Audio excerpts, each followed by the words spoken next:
So these are the price predictions for Bitcoin's action, and I'm going to walk you through exactly where I think Bitcoin's going to head and what are some lessons that you probably should have been paying attention a couple of weeks ago. So in my last couple of videos that I did, I was talking a little bit about how in these ribbons we had breached this back in on April. In fact, on April 25th, around there, I was talking a little bit about how we had a bear case scenario. This area here of Bitcoin consolidation was problematic.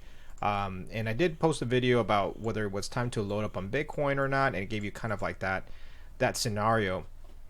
Unfortunately, this was probably the last time in which you could have exited Bitcoin because all the shorter term EMAs, the 20 to 55, were beginning to cross over. But the real canary in the coal mine, what I call the warning sign, was really here when we had actually breached Bitcoin back on April the 12th. This red candle that we saw, although we closed above the 55 EMA, this was the first time when we actually wicked below, which hit about 50,000. So if you were to ask me, did we have any warning signs? And the answer is yes. You had one warning sign in there. The second warning sign that you had, and again, this is going to be just as a lesson for the next time you guys are trading, is when we had this situation where even after we breached the EMA, and even if you didn't miss this candle, you could have seen that we breached below this EMA. This is a very important long-term indicator, which is a 55 moving average, which told us that we actually had not one warning, two warnings, and then three warnings. So Bitcoin was flashing already this kind of shaky area, and what we had done was we ignored it. Everybody kind of ignored this area because they felt, well, if it breaks, it's going to be okay. We're going to go back to all-time highs because institutions are coming in and they're going to pick up the slack. But the problem was, had you not been paying attention to this, you would have bought right here, which is where a lot of people bought in that 60,000, 56, 55,000 area, which I think is going to be where we're going to get a lot of that resistance in the next rally up. And so sure enough, now we saw another warning sign. And this warning sign was right here back on May the 12th when we actually had another breach of this. In fact, this was actually what we call a crossover event where the EMAs crossed over and then they began to ascend. So had you been able to sell here, or even here for that matter, you would have been able to at least save some of your money. Now, again, looking in hindsight, it's a lot easier, but the point I'm trying to make is trying to see these trends, right? Whenever we have these long-term trends, like we hit the EMA, but we don't breach it and we bounce off, that's a good confirmation. Second thing right here too as well, we bounced off of this middle EMA. The closer we are to this red line, the more dangerous these sell-offs become. But what's interesting here is that this candle that we saw right there on the that was on January 27 was followed up by another reversal. So we actually saw a lot of volume coming up. This one right here, we didn't see that. And as we got higher and higher, we saw less and less volume coming in. So that's the reason why you always don't want to look at just the price action, but you want to look at how much volume is expanding in this process. Now here's where things, and this is another one, you saw this one right here on March, we had another sell-off, but it never breached this 55 EMA. In fact, if you take a look at the other times, it never really did that since the start of this rally. But now Bitcoin is definitely showing these signs. These are the signs in which you're starting to see Bitcoin rip through the EMA, right? And then all of a sudden we see this cascading effect. But what's also very troubling is that we're now seeing a 20 EMA here that is turning around, and it's now turning bearish. So now we are in this what I call a correction pattern in which we're going to have to reestablish our trend. Now, just for base comparison, to give you an idea of when was the last time we did this, that was back here. So let me go back to the charts and show you that this was practically here back in September of 20. In September 20, we had breached this, we had turned, and we had several months of consolidation. In fact, if you go ahead and let me just give you the log so you can see September. So here we go, September, this was August. Let me just zoom in. So let's go back here to this September wick, right? This right here indicated that we had also breached that critical EMA, that red line, what I call it, right? That's the 55 EMA. That was a very important point because what that did was it forced the price to form a bottom accumulation. And this actually took since September all the way out till October. That took a whole month for this to work off. So within that month, Bitcoin practically did nothing. And so when you're looking at these violations of what I call them, these violations of these trends, you have to really pay attention to this basing pattern that we have now. So we're going to have pretty much at least a month or 2 months of boring action on Bitcoin, right? Where Bitcoin pretty much is going to compress around this range. And even then, during that period of time when we did that violation, Bitcoin was trading at about a 10% trading range.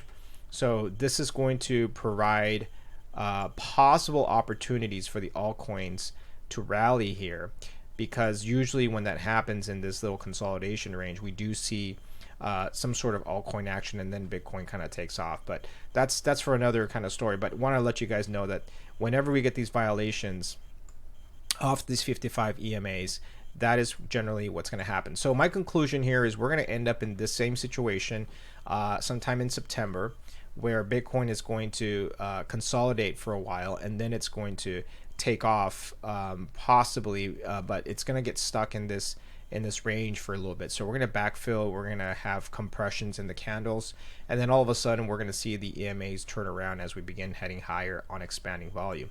Now the other case when we had this same situation was here back in March. Now if you recall, March was a very interesting one because again we did have the warning sign. We had one warning sign right there. So if you were paying attention to the technicals, you saw that that was not a good area to violate. And then not only that, but we did not even breach that 9,000 area back in March. All of a sudden we had a candle which did not provide confirmation. We had another exit point right here. This was a fake out candle because that was a hammer with no volume. And then all of a sudden we get this massive candle that pretty much wiped everybody out and liquidated.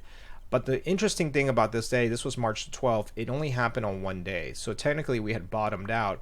But then again, we actually had a different pattern there, because what had happened was instead of basing, we ended up going higher. And this was a very interesting case because this ended up being we fell so hard that we actually took about, if you go from March to April, we took another month to clear this candle out. So what we're looking for here is the minimum 1 month of either consolidation or 1 month of movement up that would signify that Bitcoin has cleared this red candle, which eventually is going to turn. But the most important point of this was when we had the EMA crossover. So this is what we're looking for again to reestablish that trend. Okay, now going back to our first example, let's go back to here. What we're going to need to see is a consolidation pattern. Okay, we're going to have to see either two things. One, a consolidation here across, just so that we can get some sort of brace price, or the other option is we're going to have to get a slow grind back up to that 55,000 area. So that is where I think Bitcoin has these two options to go. The question is, which one is it going to be? My personal guess is that, based off the fact that we didn't have one large red candle like we saw back in March, instead, we didn't see this massive red candle. What we saw was more like a kind of a controlled scenario here. I think we're probably going to end up doing this. Now again, it just remains to be seen whether how fast can the market generally move it. Now historically speaking, let me give you another example. Historically speaking, the June to July months usually are pretty flat for crypto. It seems like everybody takes a vacation anyway, and fund managers are not interested in trying to chase stuff. So between that June and June a month, we're probably going to end up getting that situation. That's what happened back on last summer. It was usually a slow summer. If you go back again to that June again, in 2019, we had more of an uptrend period. So, but we kind of ended up, take a look at here, this June June usually ends up being a little flat. So and then we ran up in a little bit about mid-June and July. So June 19 was a little weird, a little odd. We actually ended up going flat and then taking off going into July. But then we topped out in July and then started to kind of go a little bit lower. So generally speaking, the summer months, June and July, are usually not really good for Bitcoin. Generally, we get some sort of sideways action, and then we end up selling off going into August. So that sets us up for like fourth quarter. So traditionally, summers are not a good time for Bitcoin to kind of do its magic. Generally, it's at the beginning of the year and the end of the year is when we get majority of the gains. But as we're entering into our third quarter, which is going to be ending next month, our second quarter, which is going to be end next month, and June is going to be the end of the second quarter. As we're entering into third quarter, that's generally where we get some of these lower prices. So, I would definitely expect Bitcoin to kind of do a little sideways action and perhaps maybe even go up a little bit, but most likely we're going to end up not getting that crossover until later in the year. So that kind of gives you guys an idea of where I think kind of Bitcoin is.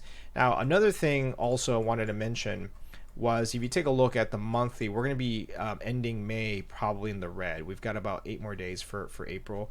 This candle here that you guys see for the monthly pretty much coincides a lot with some of the things we've been seeing here, and so that opens up for a little flat June, and then possibly a down July, and then at that point like a rise. But either way of looking at it, guys, I mean, if you take a look at Bitcoin as a whole, it's still doing very, very well. So the fact that we had this massive sell-off doesn't really necessarily mean we're broken in terms of a bear market, because on the monthly chart, we're probably going to retest that 26,000 at some point in the future. I don't know if it's going to happen here, but historically, when you take a look at this this ribbon here, this 20 EMA ribbon, that's at that 26,000. We end up consolidating for quite a bit, especially after 1, 2, 3, 4, 5, 6 months straight of rallies. 1, 2, 3, 4, 5, 6. So we could have potentially another situation where we deviate a lot higher. But again, just keep in mind that this is always a possibility at 25,000 area, but I don't expect that to happen. All right, guys. Well, if you guys enjoyed this, make sure you press like and subscribe.